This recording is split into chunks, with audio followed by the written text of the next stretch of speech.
Hello everyone, I welcome you all to my YouTube channel Ahmad Study Circle. Today we are going to learn chapter number 10, his first flight, from Gulmohar English book for class 7. And this chapter, his first flight, is an extract from Liam O'Flaherty, The Collected Stories, Volume 1. So let's know something about the author of this chapter. Liam O'Flaherty was an Irish novelist and short story writer. Liam O'Flaherty क्या थे? Irish उसे कहा जाता है जो कि Ireland का citizen होता है. A citizen of Ireland is called Irish. तो ये आयरलैंड के नॉवेलिस्ट थे और शॉर्ट स्टोरी राइटर थे.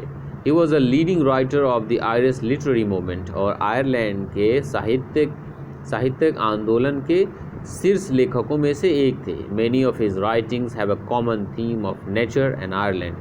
उनके राइटिंग्स में ज़्यादातर हम नेचर और आयरलैंड के बारे में पढ़ते हैं.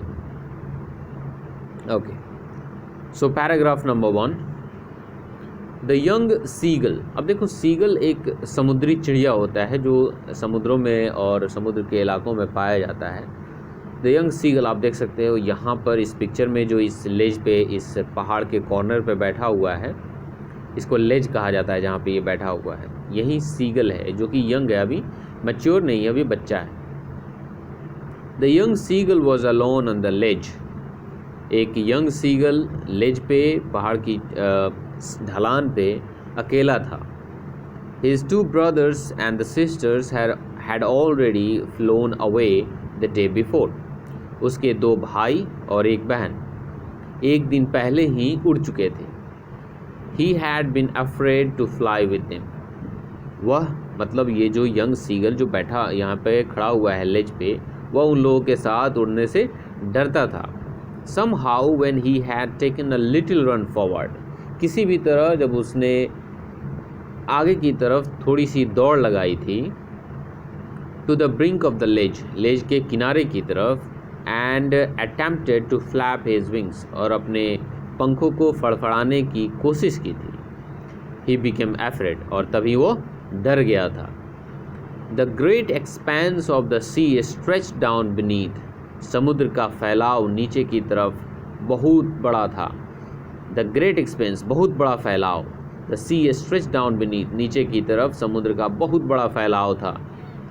And it was such a long way down, और वो नीचे की तरफ बहुत नीचे था.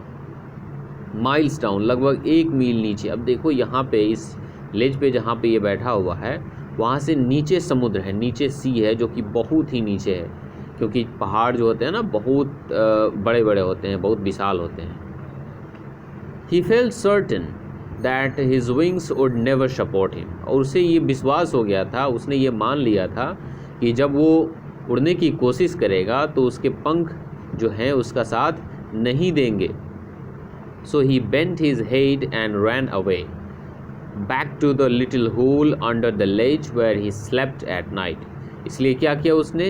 इसलिए उसने अपने सिर को घुमाया, अपने गर्दन को मोड़ा, और फिर वापस दौड़कर चला आया उसी होल में, उसी छेद में जहाँ पर रात को वो सोता था. Even when each of his brothers and his little sister, हालांकि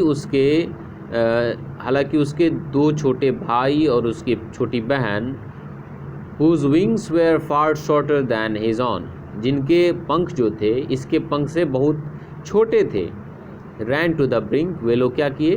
किनारे की तरफ दौड़े. flapped their wings, अपने पंखों को फड़फड़ाया. and flew away, और उड़ गए. he failed to muster up courage.